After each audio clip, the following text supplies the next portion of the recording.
Indian Idol జరిగేటప్పుడు first season చూసుకుంటే, second season చూసుకుంటే, ఇప్పుడు థర్డ్ సీజన్ చూసుకుంటే ది సింగర్స్ వాళ్ళలో ఉన్న టాలెంట్ ఇవల్యూషన్ అనేది season by season it's really getting enhanced కదా. ఇప్పుడు ఈ సీజన్లో అయితే నాకు తెలిసి ఇన్స్ట్రుమెంట్స్ కూడా వాయించేస్తూ పాడే వాళ్ళు కూడా ఉన్నారు, if I'm not wrong. Yeah అంటే ఈ సీజన్లో ఇన్స్ట్రుమెంట్లు వాయించేస్తారు, నెక్స్ట్ సీజన్లో వాళ్ళ కూర్చొని జడ్జ్ కూడా చేసుకుంటారు. అలా ఉన్నారు. వాళ్ళ గ్రోత్ ఎలా ఉందంటే ఇవాల్వ్ ఎలా అవుతున్నారంటే singers and musicians, which is a very good thing. నాకు ఎస్పెషల్లీ నాకు చాలా హ్యాపీగా ఉంది, ఎందుకంటే ఇక్కడ నుంచి తెలుగు రాష్ట్రాల నుంచి అక్కడికి వెళ్ళి పాడి ఉండడం అసలు నేను ఒక్కళ్ళు కూడా లేరు, ఎవరు కూడా. ఇప్పుడు కార్తిక్ గారు ఉన్నారు, కార్తిక్ గారు హిస్ ఫ్రమ్ చెన్నై.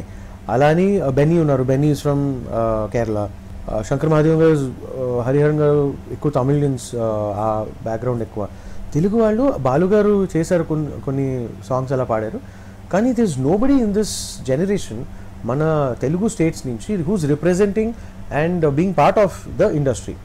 ఇప్పుడు heroes are like pan India ఇప్పుడు, బట్ మ్యూజిషియన్స్కి వచ్చేటప్పటికి this nobody. So I'm eagerly wanting our Telugu states to back up, కొంచెం బాగా ప్రాక్టీస్ చేసుకుని మంచి టాలెంటెడ్ పీపుల్ బాగా ప్రాక్టీస్ చేసి ఇలా మంచిగా ఇవాల్వ్ అయ్యి వస్తే ఇట్స్ గుడ్ ఫర్ ఎవ్రీబడి. మీ నెక్స్ట్ గోల్ ఏంటన్నది అర్థమైపోయింది. Pan India singer Sriram already ఇప్పుడు అది it's half on the way.